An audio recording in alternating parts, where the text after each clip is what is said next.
Arriving at the house, I find Mr. Amesbury waiting in the foyer for me. Miss Bennet, how good to see you. Oh, I haven't seen his foyer before. Ooh, fancy house. I was beginning to worry you'd forgotten our appointment. He steps forward in front of the servant, who moves to take my coat and hat. Instead, he reaches forward to help me out of the cape himself.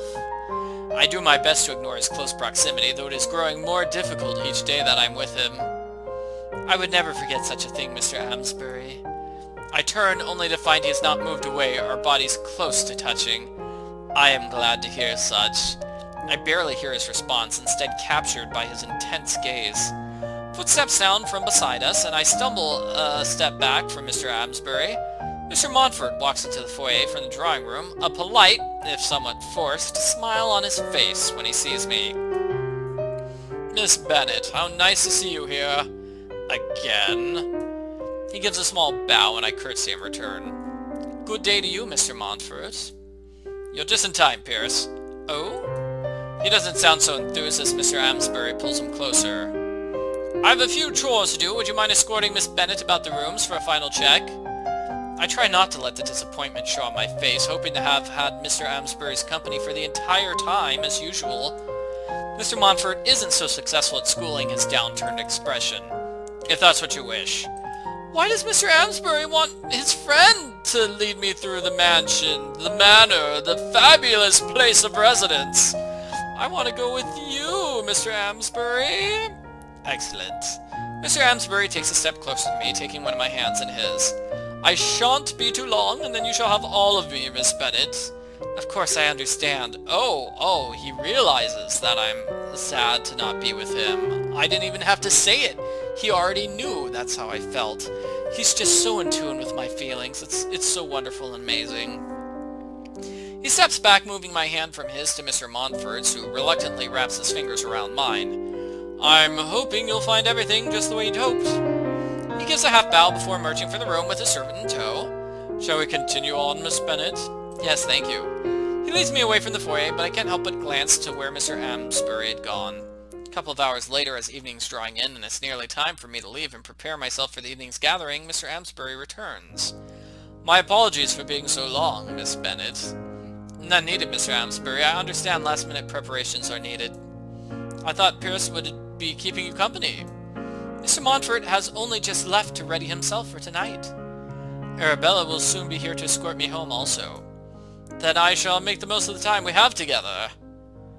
Oh my, what do you have in mind? Ooh, I'll smile at him. No, I'm gonna tease him. I swallow down the intensity of his closeness. It stirs in me, trying not to speak of the depth of feelings I've grown for him over the weeks. What did you have in mind, Mr. Amesbury? Something I am most certain Mrs. Peaks would not approve of. This time I cannot help but blush. Oh? Have I shocked you into silence? Have I scared you into silence? I stumble back a little as the memory of the swindler's words, so similar to Mr. Amesbury's, flashes into my mind. Are you all right? I did not mean... I'm quite fine, thank you. I turn away slightly, feeling suddenly a little uncertain. For a moment it seemed as though Mr. Amesbury could be... No! No, that's ridiculous! I shake away the silly thought, my gaze flickering upwards to notice the chandelier. It seems that better lighting was forgotten. I gesture to the light. A couple of candles burned down completely. Aye, so you're quite right. If we retrieve one of the other candles for your servants, I'm sure they'll have enough time to buy matching ones for tonight. An excellent idea! Though I did give the staff a couple of hours to themselves before the event. That's most generous of you. Yes, but it seemed it was a little remiss of me not to think ahead. I now have no one to retrieve the candle. Mr. Amesbury, we are hardly incapable of completing such a task ourselves. Before he can speak further, I step onto the sofa and balance against the arm, reaching up to retrieve the candle. It is thankfully a low-hanging chandelier, and I'm practiced enough in this endeavor, with many of the staff of my family estate being too old for such things. Miss Bennet! It seems for once I am the one to shock you, Mr. Amesbury. With steady steps, I move off the sofa and back onto the floor, only to feel a pair of hands wrap around me. Oh, romance! You continue to surprise me daily, Miss Bennet. But please do not risk yourself on my behalf again. It was hardly a risk. Just a candle. He laughs softly, and I can feel the vibrations of it through his chest, nearly pressed against mine. What would it be like to live with you every day, I wonder? Is that something you think of? Oh, Miss Bennet, you cannot fathom as to how many hours I've spent thinking of just such a life. My heart drums in my chest, blood coursing through my body so fast my mind whirls. I catch my breath as his gaze flickers to my lips, a jolt of excited anticipation striking through me. He gently pulls me closer, his head moving down to mine. You should not hold Miss Bennet in such an intimate way, Lawrence. Oh, come on, Mr. Montfort, don't interrupt. That was lovey-dovey time.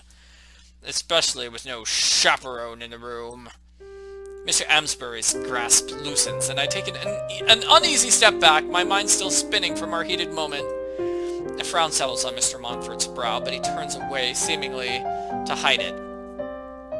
If I do not take the opportunity, when should I ever even be able to speak to her alone? He winks at me, and I barely manage to stifle a chuckle. Mr. Montfort gives a heavy sigh, turning to look for a book in one of the bookshelves lining the walls. Maybe you could take up a mask like the Swindler fellow, then you could do as you wish. Maybe I should. His focus on me is broken as a knock sounds from the front door. Arabella's familiar voice echoes from the hallway, and I realize it must be later than I thought. Arabella sweeps into the room, a smile on her face. Mr. Amesbury, Mr. Montfort, how good to see you both again. Bows and curtsies are exchanged, Mr. Montfort moving to a further corner in the room. I'm most anxious for tonight's gathering.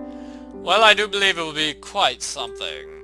Wholly due to Miss Bennet's diligent advice and care in preparations. Well, I was not the only one who helped, as you well know, Mr. Amesbury. Very true, but your input is the one I valued most. As you should. Catherine's talents are wasted in the country. There's barely ever a reason to hold such a gathering out at the estate. But we shall not be able to enjoy your efforts tonight if we do not make haste home to prepare. Yes, of course. Arabella and Ernest move back into the hallway, and a servant steps towards me and offers my cape and hat. But as I reach to take my cape, Mr. Amesbury catches it first. May I? I give a weak nod, turning so he can drape the garment over me. It takes all my focus not to turn to face him as his breath washes over my shoulder. I'm suddenly jolted from my reverie as his fingers graze over the skin of my neck in a familiar motion. His fingers slowly trace over my skin, leaving a trail. Oh my gosh! Oh. Without thinking, I step away and spin on my heel to face Mr. Amesbury, who looks as shocked as I must. Is something wrong? I listen intently to his voice, frowning deeply as my mind whirls with familiarity. Surely he can't be the Swindler? Miss Bennet? He steps closer to me again, and my thoughts are almost wiped away at his nearness. Darn it! Every time I think he's the Swindler, or I'm reminded of something, he just steps close and I forget everything. I can't remember anything whenever he's that close to me. I shake my head and smile as best as I can. Nothing's wrong at all. I apologize, I would not let you walk home if you're unwell. I will call for my carriage, it will be but moments. Genuine concern tugs at his voice, but I'm still beginning to recognize the sound of it. The Society Swindler sounds so much the same. No, even to think such a thing is ridiculous. Mr. Amesbury cannot be the Swindler. I stare up at him, his eyes wide with worry as he gazes at me. I place a hand on his arm to still his concerns. Oh my, I don't know which option to pick. Thank you for worrying about me. I truly appreciate your concern, but I'm really quite well. He doesn't fully relax, but he gives a smile anyway. I'm glad to hear so. Then I wish you a good night, and I'm looking forward to seeing you soon. Very soon. The gathering's only hours away. Maybe even sooner than that. I frowned at the apparent hidden meaning to his words, only to be called away I was called away by Arabella, who was keen to leave.